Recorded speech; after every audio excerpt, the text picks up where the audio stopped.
लागली एक छोटी कुस्ती लागली। लढण्याची आईड बघा, दोन्ही पोरांची कुस्ती करण्याची आईड बघा। पंच म्हणून संतोष मिसाळ, वसंत जगडे। प्रेक्षणीय कुस्त्यांचं मैदान चालू झालेलं यात्रा कमिटी व्यासपीठावर बसलेली या प्रेक्षणीय कुस्ती करा पैलवान। इनाम भरपूर आणि बक्षीस पण भरपूर।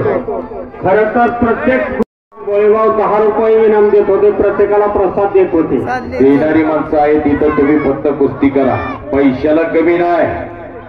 पैसा कुठं खर्च करावा याचं ज्ञान आणि भान, नाहीतरी एका रात्रीमध्ये पोत्यानं पैसा उडून पापाचं धनीवून घराकडे जाणारी माणसं आहे। पण इथं तसं नाही, पैसा कुठं खर्च करावा याचं ज्ञान आणि भान म्हणून असं एक तगडा मैदान, महाराष्ट्रातलं भलं मोठं मैदान आज या